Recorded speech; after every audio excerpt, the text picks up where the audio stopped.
Hi everyone, my name is Sarah Mari. I'm one of the librarians at Portland Public Library in Portland, Maine, and I'm here today to talk about a nonfiction topic. Nonfiction meaning something true, something real, something that we can learn about. So our nonfiction topic today is going to be about gender identity, which might sound like a phrase that you don't really understand, but that's okay.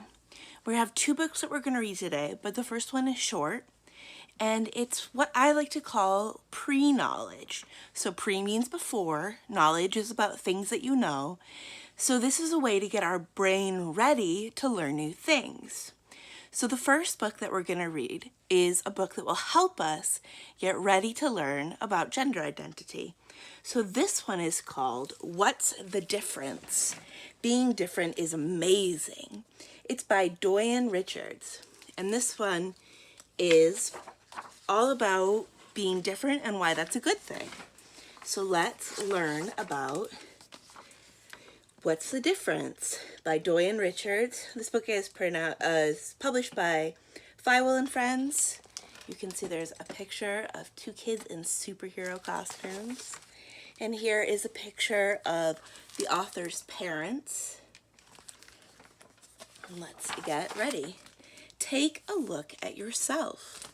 Your friends might look different and not look like you, and that is a good thing. What's the difference if your friend has straight hair and yours is curly? All that matters is that you love putting your hair inside funky hats together and you do it in style. What's the difference if your neighbor has blue eyes and yours are brown? All that matters is when your eyes see ice cream, you eat it together. Also, those neighbors eating ice cream together. What's the difference if your classmate has light skin and yours is a little darker? All that matters is the artwork you create together is as colorful as possible. Do you see their artwork? You see, little one, you may not be the same on the outside as your friend, but it's what makes you different that makes you wonderful. You can see that all three of these friends look different. One has dark brown skin, and two have light tan skin. Two have straight hair, and one has curly hair. Two of these friends have long hair, and one friend has short hair. Two of these friends are wearing dresses, and one friend is wearing shirt and shorts. Don't be colorblind. The sky is blue during the day and black at night. If colors could talk, they would tell you different stories about what they see when it's their turn to light up the world. It's the same with your friends. Listen to their stories. So we don't want to just look at our friends and say, oh, everybody is the same, because that's not true. We treat everyone with respect and kindness, but everyone is different, and that's great. It's very interesting when things are different. Because understanding your differences will create a bond as you do as an unbreakable bond, as you do the stuff you love. So here are some friends playing tennis together. Here are some friends fishing together. So play together. Do you see these three friends? And they're swinging together. Laugh together. Sharing a nice joke. Get dirty together. Bet they're getting very dirty. And look, they get to clean up together too. Get in trouble together.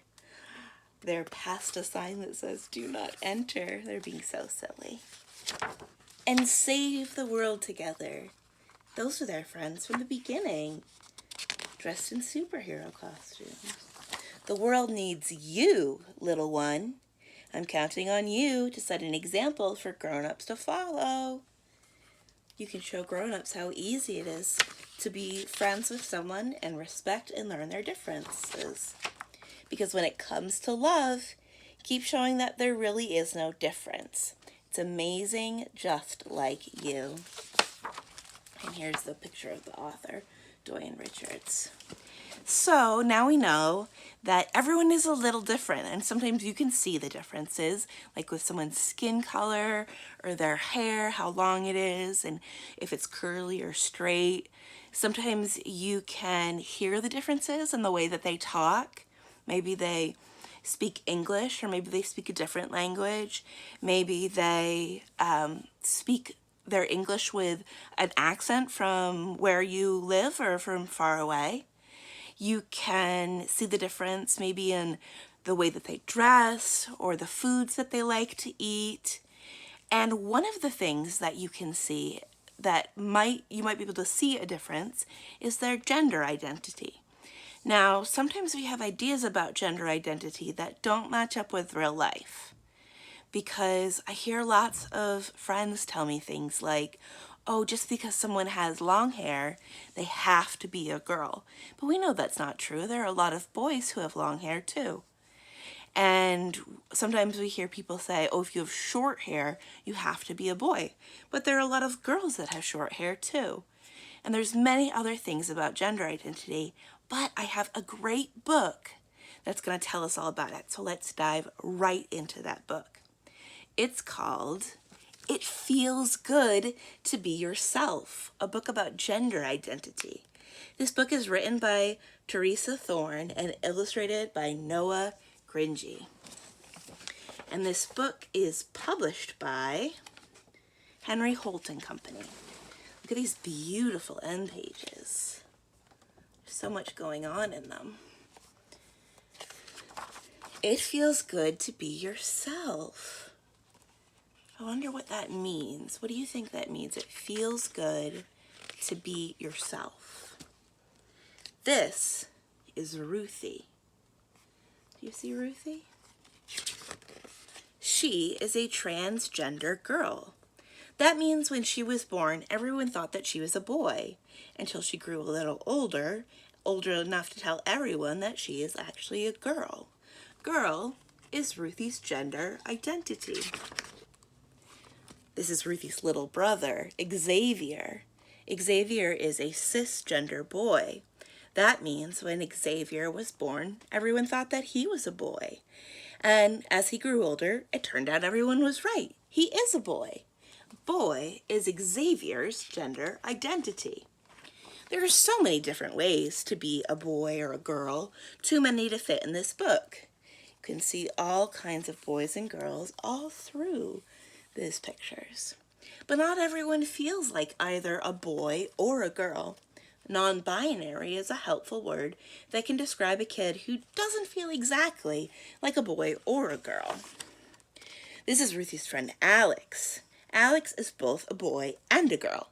When Alex was born, everyone thought that Alex was a girl, but Alex is both a boy and a girl. This is Alex's gender identity.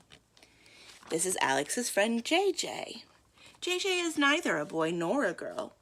Ever since JJ was very little, they never felt exactly like a boy or a girl.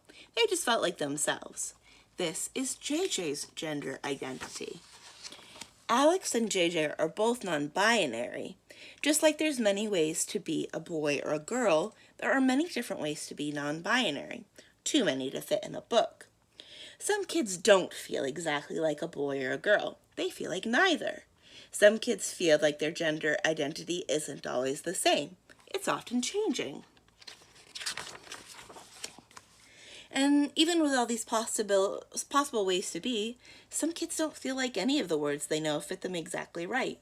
There's a never-ending number of ways to be yourself in the world.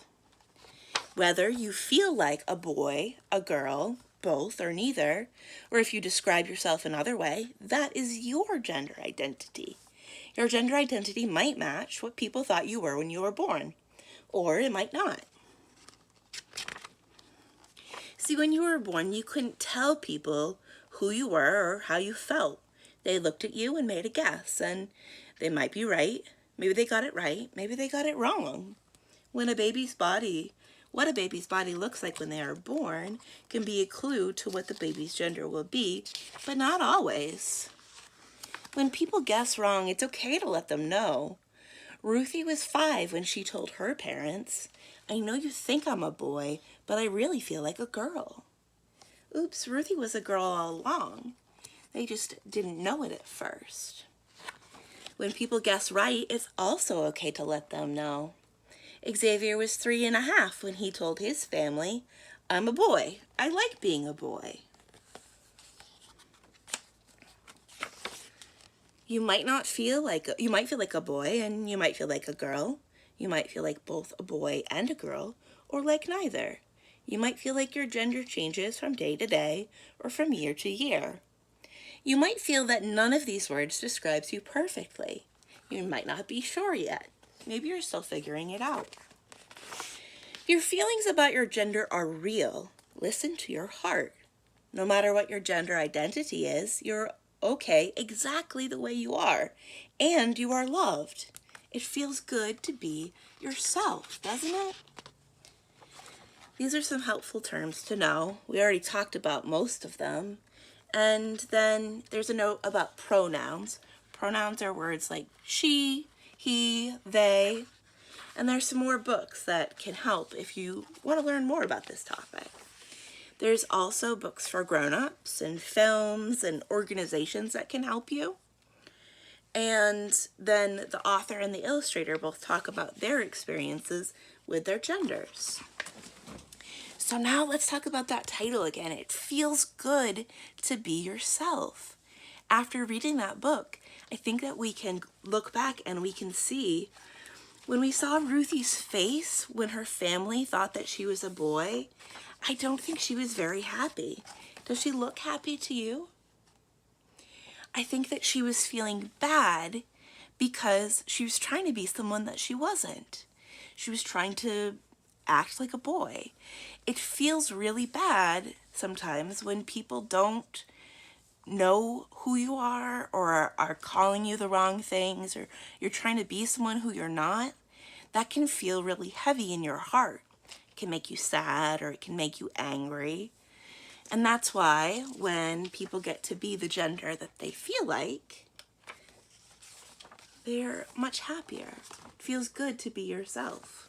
For a lot of you, you might already know that what the the people in your life thought when you were born is true.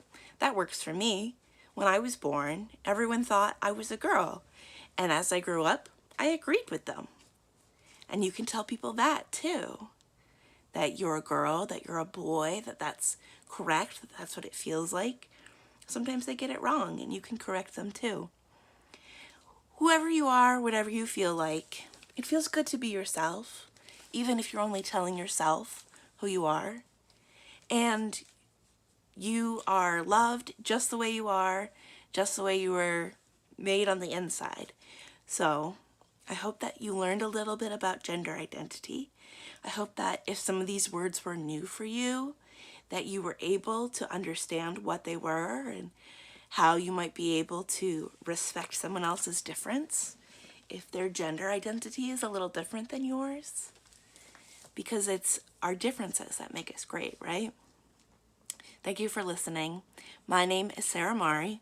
I'm one of the librarians at Portland Public Library in Portland, Maine. I hope to see you again soon. Bye.